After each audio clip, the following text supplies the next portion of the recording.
No one likes losing, but this team seems to really take it to heart. Not just for the pain, but for the opportunity to improve. Particularly on the road, you have to have that mental toughness, the resolve to be able to fight through things that you can't control, whether it be an injury, whether it be a call, whether it be the other team going on an 8-0 run. And you have to manage all those emotions and focus on executing and doing it under duress and with great concentration. Usually when we lose, we can pinpoint the mistakes right there. We know exactly what we did wrong, and I think that's a lot of help. Just being able to go to the film, see what we did wrong, and make sure we don't make those mistakes again. And usually when we don't do that, good things happen for us, and we're able to come right back out there and do what we're supposed to do. Teaching us all a valuable lesson. We really can learn from losing. Let's see if they continue that trend tonight. Job at home, the Miami Heat back on the road tonight, but it's not a very long trip. Heat making a stop near the Magic Kingdom to face the Orlando Magic.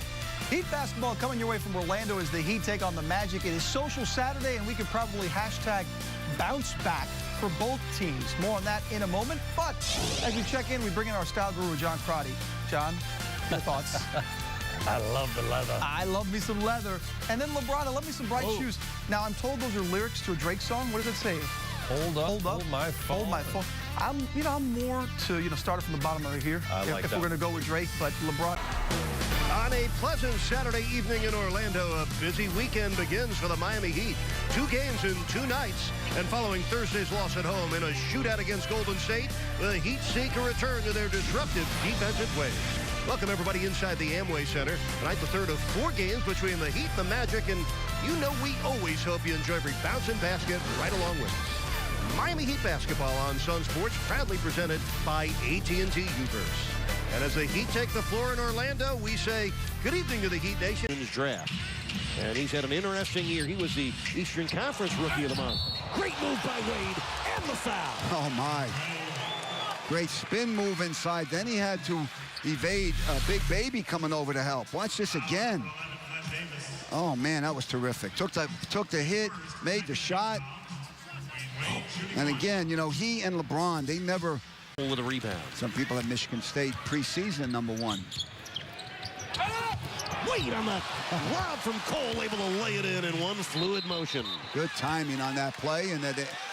Well, Dwayne Wade, 11 points on 5 for 6 shooting. Rashard Lewis has 10 for the Heat. Beasley. It drops, and he'll go to the free throw line. But Beasley's got like free reign tonight of driving to the basket. That time he went with the right hand. The last 2 he went with the left. Very difficult to guard a guy coming right in your living room there. You can see the foul.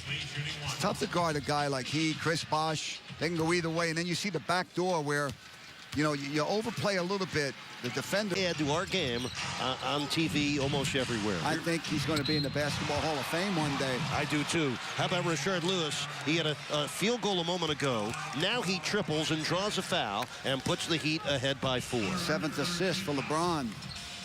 Tobias Harris picks up his 3rd foul. Good concentration by Rashard as he gets fouled. Cole with 5 rebounds tonight. Yeah, he's tough. He's got the instincts. Puts his nose in there. Offensive board for Birdman, and the Heat get their first second chance points of the game. And Wade. Minutes to go, and the Heat leading by 11. Great pass, LeBron. Bosh with a finger roll delivery to give him 16 and to put the Heat ahead by 13. LeBron James, 11 points, 8 rebounds, 8 assists. You want a bucket on a silver platter? Serve it up, LeBron. Key for Miami tonight with that ball movement. Well, that ball movement was just free-flowing. Everyone making the extra pass. They finished with 23 assists. Shoot the ball an extremely high 54%. Look at the extra passes here interior-wise. Very hard to defend if you're the Orlando Magic when the ball's moving like that. And that led to the offensive balance I referenced earlier. 5 different guys in double figures. LeBron, as you mentioned, was the 4th leading scorer, only had 15 points, had a subpar game for LeBron, but so many other people involved because the ball was moving around the perimeter, it was going inside, it was going outside, and it allowed everybody to share in the bounty. And again, this was a 2-point game at the half, John. So Orlando was in the game. But as we look right now at tonight's game summary brought to you by Esurance, the field goal percentage, you see it there. The points in the paint, something you always look at. And even though Orlando had the fast break point advantage, Miami just obviously played a better game in the second half. Slower start for him. Really looked like Magic were throwing everybody at LeBron early, double teaming him, triple teaming him in the post at times. Good contests. He got stuck shooting some fadeaway jump shots. They played the pick and roll very well on him as well when he tried to turn the corner. So nothing really easy for LeBron, but he was able to kind of get himself back into it by going to the basket. You see another tough miss there, looking for the call. Got himself back into it with hard drives and finger rolls around the rim, set up his teammates when they were double teaming him, kicking the ball outside, but he broke his string of 60% shooting over the last 9 games by going 5 for 13. And here's what he had to say after the game. What is that? Can get out and guard that pick and roll and really be a factor, stopping and slowing down the big men. But his ability to score and be efficient is what really separates him fitting into this overall offensive scheme. Not easy to be the third option on a regular basis, not have a lot of touches, not have specific plays called. He has to do this within the flow of the game, and he finds a way.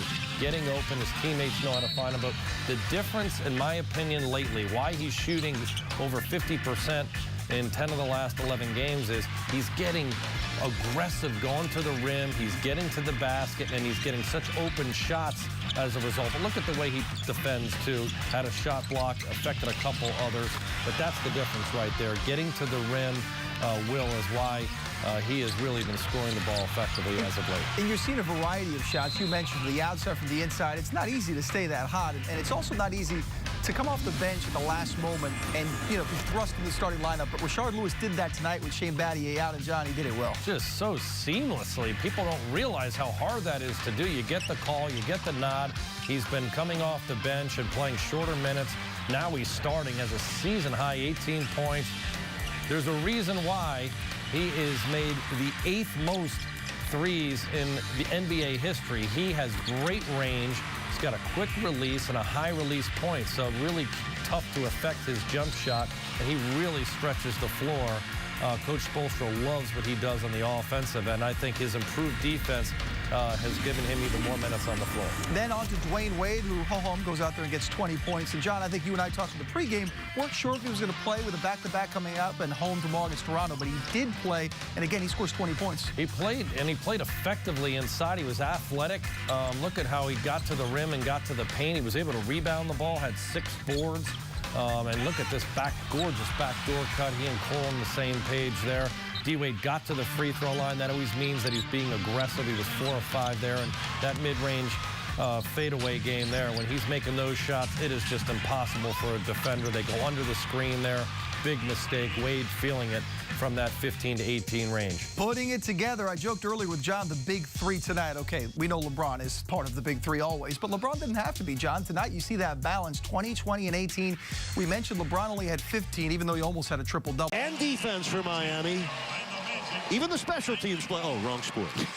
Miami wins at 110-94, a 16-point victory, their 13th win this season by double digits.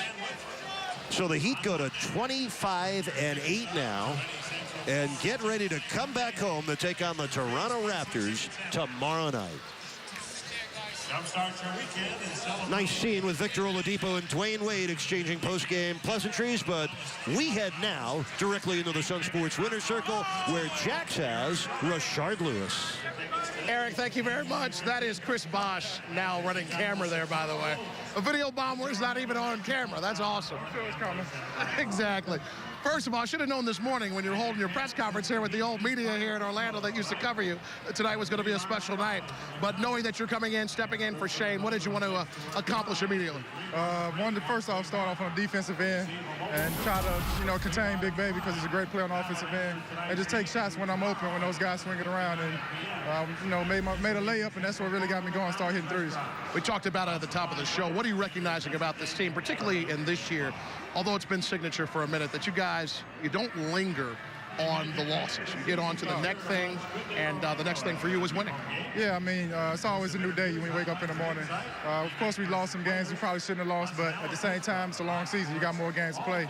If you dwell on the game you lost, then you come in unfocused the next game, and when you get a win, you know, you get right back on track and you get ready for the rest of the season. I apologize for being Mr. Obvious, but I imagine dropping 18 in this building is very, very enjoyable. It is. You know, it's most definitely thankful for coming back here and being able to play in front of these fans. And, you know, I almost felt like playing on the home court again. I played in this building before, and it makes it a lot easier for me. Looked like you were comfortable with the rims, so without a doubt. Richard, thank you so much.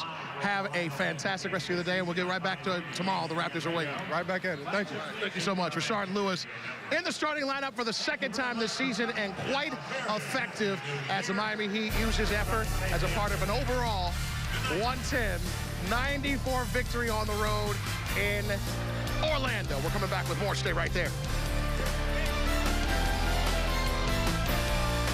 This is a different ball club, so Heat got to come back and get ready for the back-to-back. Once again, final 110-94. You want to watch a replay on Sunsports tonight at midnight. Heat basketball returns tomorrow.